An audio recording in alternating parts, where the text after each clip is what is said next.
Good evening, ladies and gents, and welcome to the second official episode of the Dog Days podcast. Thanks for joining in tonight. We'll get right to it, but I just want to introduce. We have some new faces in the crowd tonight. So tonight joining us is Wyatt Briggs. How's it going, guys? Cub, a.k.a. Bert Turcott. Howdy. We have a new face, Scott Engel. Hey, how's it going there? Welcome, Scotty. Another new face, Joe Flo Roram. What's good? Stash. Up in Seattle. And last but not least, Bell Muffin. Hello. Alrighty, so when thinking about the topic, last week we talked about sports and coronavirus and all that and how that had been affecting the sporting world. I wanted to switch it up a little bit. Back in the fall, General Mattis came to speak at DBU. I live out in Dallas, and he came to speak at DBU, and he had a great point in one of his speeches, and it made me kind of think about the topic for tonight. So he made a point, or he asked a question, which I'm going to ask you guys and let you guys kind of share your thoughts. Should military service be an obligation or a choice?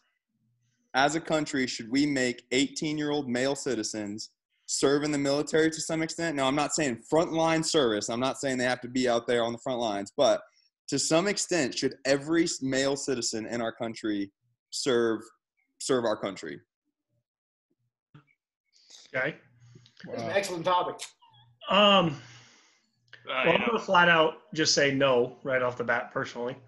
While I think that, a lot of countries do that, as far as I'm aware. A lot of countries require you to become a full citizen. You have to serve in the military before you can join their citizenship or whatever. I don't think it's a good idea for every male to be in the service. I only say that because, I can think of a couple people, without naming names, that I really would not want in our military. Yeah, they just don't have the stomach. Right. Don't have the stomach for Nimi.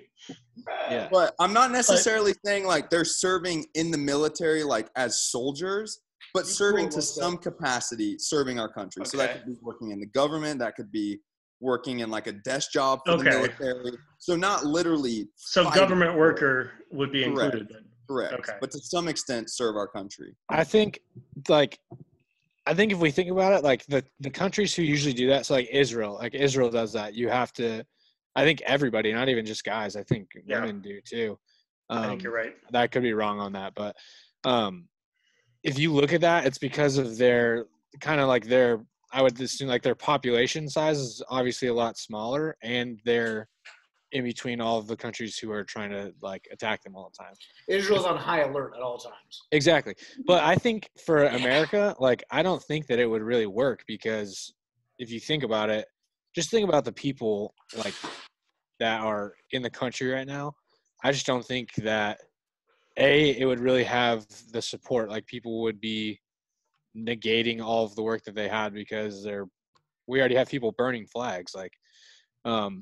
But I just don't think that it would work out with our population size. First of all, it's too many jobs, and then secondly, I just don't think that it would have the support. Whereas Israel, they don't really have a choice, and they understand what it means to fight for their freedom. What kind of time frame are we talking here? 4 years, I think. When General Mattis was talking about it, he had suggested 1 to 2 years. Oh, okay. And making the requirement 2 to 3, once a male graduates high school, they have, I can't remember the exact options. I should have looked into it more, but there's 3 options. They could do active duty service, actually serving in the military. They could do more of a desk job type service where they're in the military but not on the front lines. And then they could do a civil service duty where they'd essentially just be working stateside, but in some aspect working to serve our country. And so I don't have all the details of that stuff fleshed out, but that was his idea. And his whole thing behind it, which I agree with him, is it's if people are going to enjoy the freedom and the fruits of the greatest country on the planet, they should work and know what it's like to be, why we have those freedoms. I think a lot of people in our country take it for granted, the country that we live in. And if you go visit other countries that are communist or that are third world countries or whatever it might be, we really do have it so good. You think of people who are considered like not in good standings in our country are still worlds better than other people in other countries. Like I think other peoples in other countries would kill to be a United States citizen. And so I agree with him on this fact that like people in the United States that are born citizens, like in order to appreciate how good we really have it, should serve to some aspect, because if they're going to enjoy the freedom of the country that we live in, like they should play a part in it. Mm-hmm. Okay. I agree. I think the two things that I was going to say about this, just right off the top of my head, is like I'm kind of curious on how the benefits would start paying out, because there are crazy benefits for military people, And that's one of the things which they deserve. Okay. He said everyone who would go into like the first two options would get all military benefits. They'd get college tuition help. They'd get like great health care, great, like all that sort of stuff that military people get. So they'd receive it's pretty much the best. Exactly. Which I think would be great. I don't know. I hope that logically that would work out. I know that would cause a lot of things if everyone's on military benefits. But the other thing I was going to say is like, what happens to college? Like, that's a big like hold off for a little bit, for a lot of people, because like, and I'm not trying to say sports are the most important thing in the world, but like, think about kids not going to go play college ball now. All right, I guess we could just watch Army and Navy play each other 15 times a year. But seriously, like that's something to think about too. Yeah, we'll throw Nimi out there too. I'd love to watch him play every week. Well, another thing to think about too, kind of going along with the college stuff, Scott, is a lot of militaries, like if you're serving like a specific role, they send you to a college to get education. Mm-hmm. So like if you sign up for the military now and you're going to be a nuclear submarine operator or whatever, you have to go and get like a high level of education at a college, but you're in like a ROTC program during that time. Like I know a couple of you guys know Leighton Barella. He's a buddy of mine down here at MSU, and he's in the Air Force right now, but he's doing like a business degree for the logistics side of Air Force kind of thing. Okay. That kind of goes like with the time frame thing. That's kind of why I was asking that too. Yeah, that is a good point. And I think it's something that would never like actually happen, right? Like I don't think there's any way to actually enforce this. Yeah, just because we have too many people. Exactly. Yeah. Well, too many liberals. Make 380 million people do this, but just the concept of having people serve the country that they are getting all these freedoms from, in order to appreciate it more, because I think nowadays you see like a country that's so divided, right? Politically, like we're just so divided. Everyone's so hot and argumentative about everything nowadays. People are burning flags. People are just so anti-USA, whatever. And I'm not trying to make this a political debate, but I'm just saying. Maybe we can turn it into one. What? No. I don't want to. But I think we're so divided now that an idea like this really has a lot of merit when it comes to like American pride and having people appreciate how good we really have it. Yeah, so that's exactly where I think it would be amazing if it could happen, because I think that the people who think that they have it so hard here for their struggles or whatever, they have no clue. Like for what they go through here, people get their heads chopped off for in the Middle East. And it's not, and it's like, oh, well, I had to go through this and people judging me and stuff like that. That's everybody's everyday life, regardless. You're going to get judged for something. You're going to get your feelings hurt. That's fine. But if someone really believes that they have it so difficult here, if we sent them to live in the Middle East or anywhere else for a month, they would be like, thank God that I'm from the United States. Yeah. So I think that it would be awesome if it could work.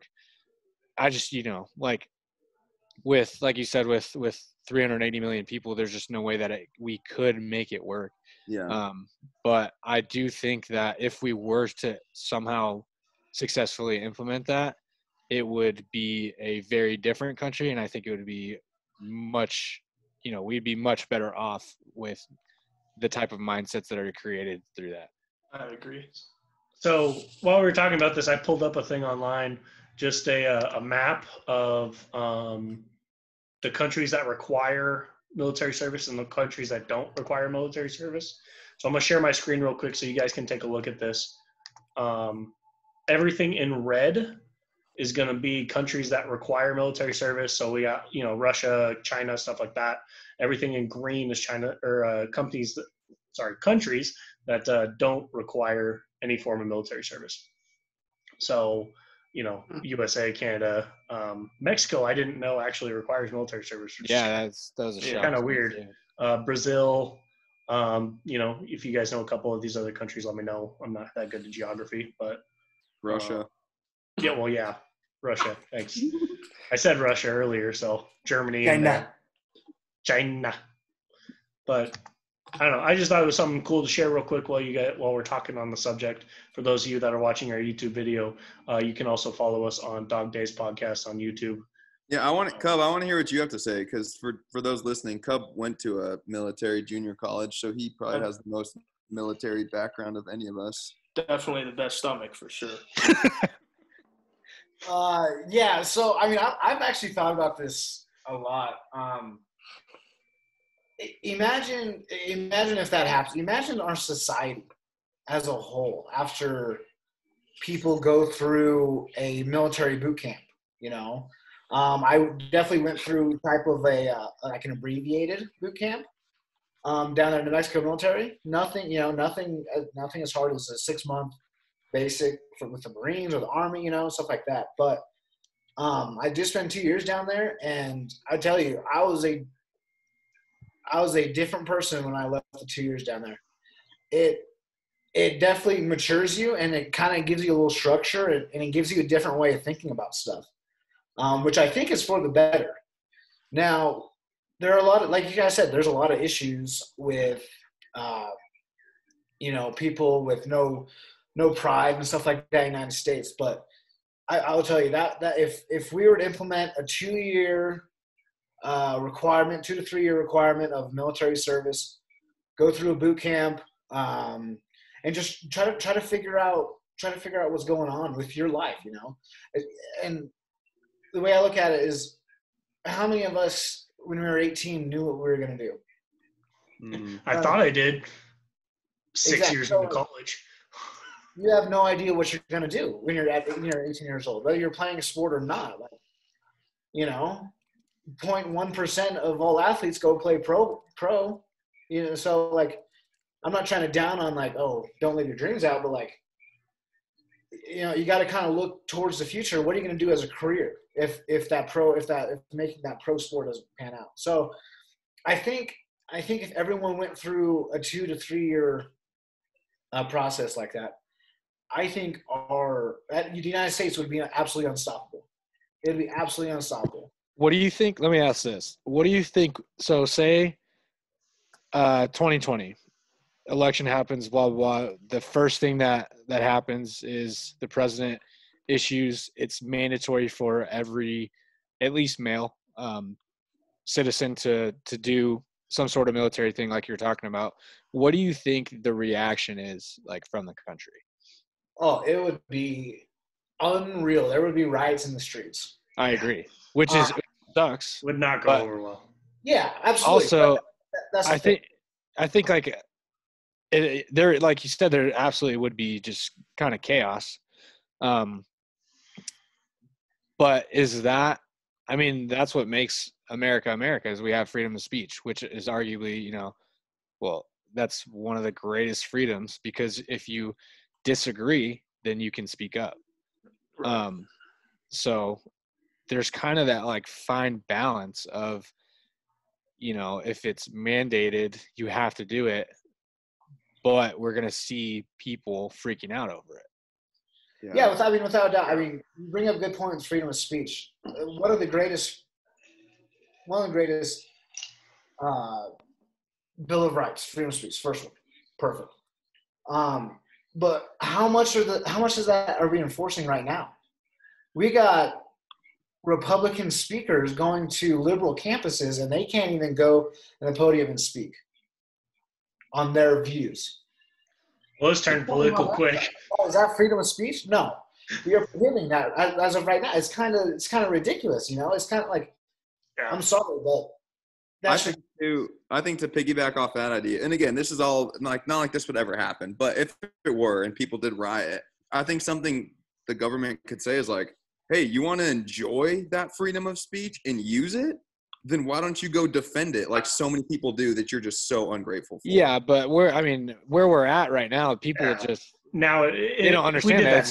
It's the era of handouts. You know, exactly. And that's everybody wants it so easy. They don't understand, especially like military stuff when people die. You know, and really we can talk about we understand it, all that, but really, I mean, even we who, you know, I would say that we're a pretty have a pretty good grasp as a group of appreciation for people who fight. But you really can't understand that until you go do it. Right. And so I think that, you know, so thinking about us who we really appreciate that, think about the other half who, you know, they want nothing to do with it, which is you know, that's their right. You know, it is what it is. But just thinking about that group, going out there with that mindset. I just don't see that ever. So I want to hear from Joey. He hasn't really said much about this. What's your opinion on this, buddy?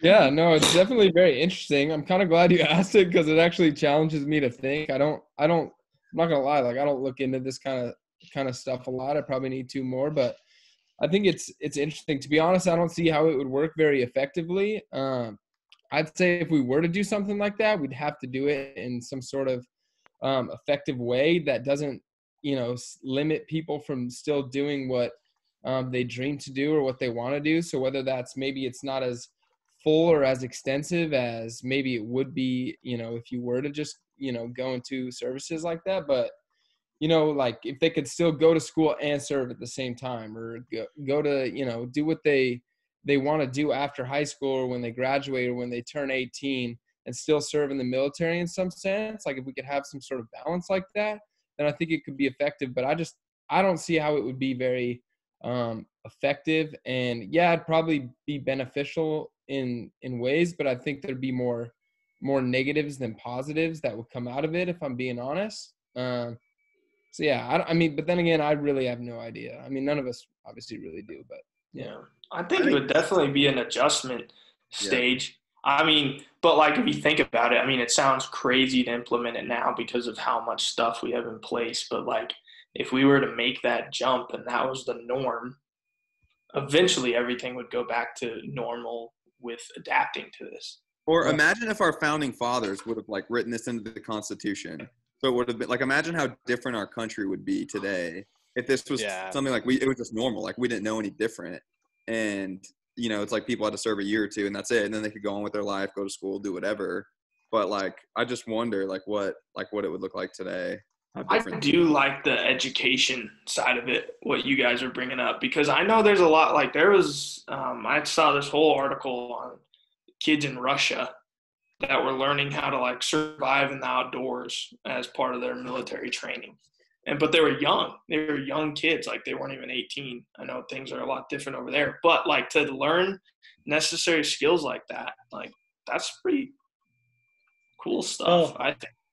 And something else I just kind of, Mitch, you kind of made me think of this by talking about the founding fathers and stuff. Didn't England have a requirement of service? Like, for example, like George Washington was in the military. I don't know if it was required necessarily. I mean, that's something to ask our, you know, U.S. history teachers back in La Cueva. But let's get Mr. Thompson on the line. Mr. Part. No, absolutely not. Absolutely not, Mr. Part. But one of the worst humans possible. Get on the podcast. You know, hopefully he doesn't watch it. Hopefully he doesn't listen to this. But, I hope he's listening to it, actually. So, but I'm just saying, like, I wonder if it was deliberate that they didn't put that in there, because around those times, you know, the country's small, the world was small in comparison to what it is now. You think about population-wise, stuff like that. Like, Was it something that England required? That's something I'm trying to look up right now, and I don't know. Well, I mean, there's also different ways to implement it too. I mean, shoot, we could do your junior, senior year of high school, kind of implement those 2 years of high school. Like in I like that ROTC. idea. Yeah. ROTC. Yeah, I mean, I could you see can that still for do sure. your life, you're still living at home. It's not going to be extra costs, or your freshman, sophomore year of college. Yeah. If you're See, college, I think that would be awesome, but no matter how we would implement it, there would be so much backlash. Yeah, absolutely. would there be a lot of backlash if you got your first 2 years of college paid for while you're doing it?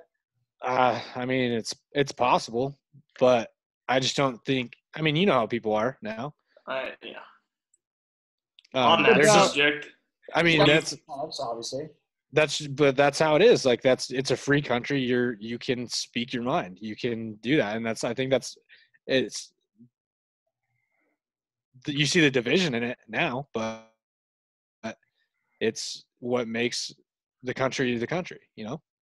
I honestly think, like, going off of that a big thing, like, because we mentioned in the beginning, the original question was males, right? Males have to do this.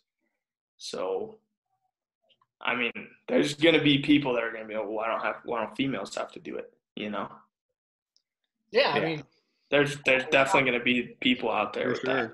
No doubt. So that's another division of there's just thought. Going off that, there's so many different things. Like it's going to go off to that, and then it's going to go off to this other group and this other group, and why aren't we included? And then people are going to be mad that they are included, and then people are going to be mad that they're not included. Like there's just not ever, just because of it's because of how spoiled we are to have all the stuff that we have. That's what it's. Everybody's spoiled, and we enjoy these freedoms. And I think the greatest thing that could ever happen is if everybody here had to go live in the Middle East for 2 months and just realize how difficult those people have it, and what really fighting for your freedom would look like there, standing up to people who will kill you if you don't conform to what they want you to do. Yeah. I remember. Go ahead, Joey.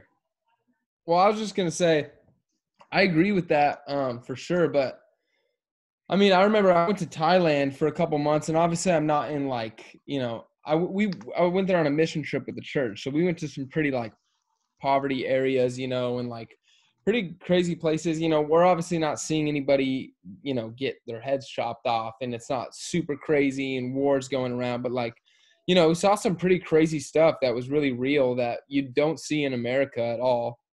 And, you come back, it definitely changes you. It definitely changes your perspective.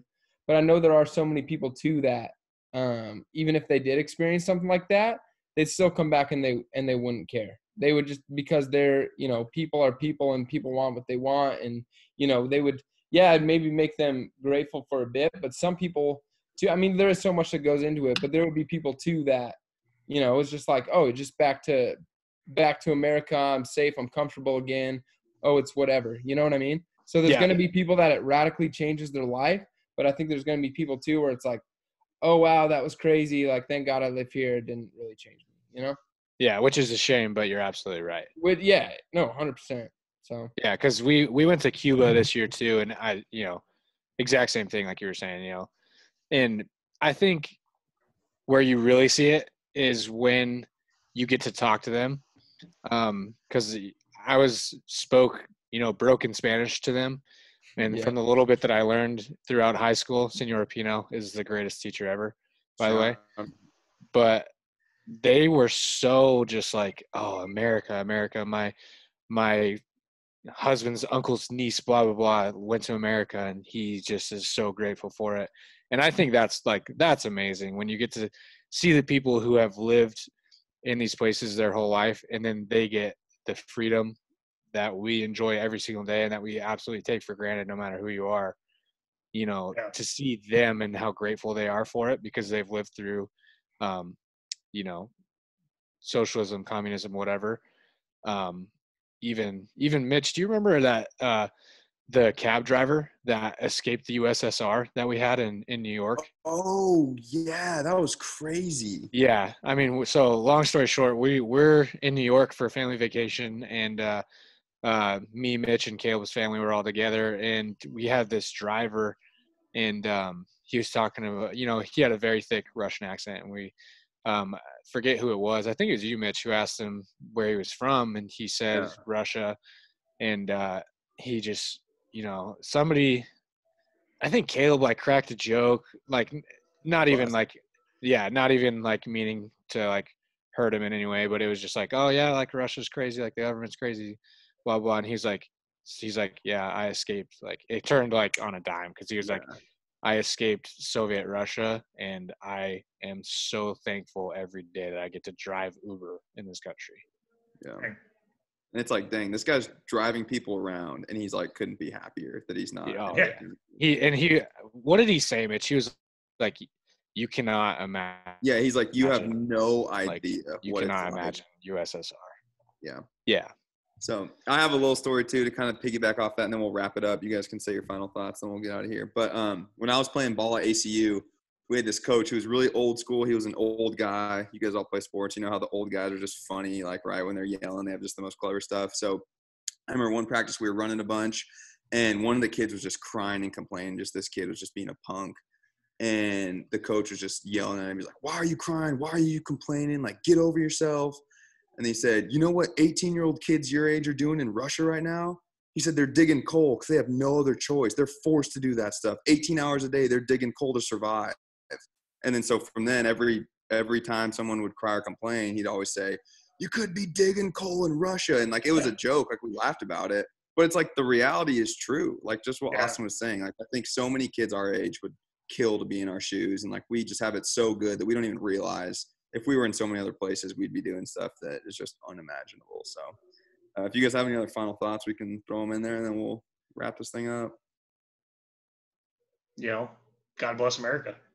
I appreciate the question though, because I mean, to be honest, I'm not at a university. I don't like talk about this stuff every day. And so it's good. It makes me think a little bit. So I love that. No, I've never heard this. I looked it up after you said it, and it's a pretty big thing. And I've never really thought about this before, ever. But which is interesting since you're in the police academy. Yeah, come on, guy. Jesus. Clean it up over there, man. No, that was the timer that, it's done. We're cutting it off. We hit our 30 minutes. 30 minute? Yeah, that was a 30 fast, minute. Dude. 30 minutes flies.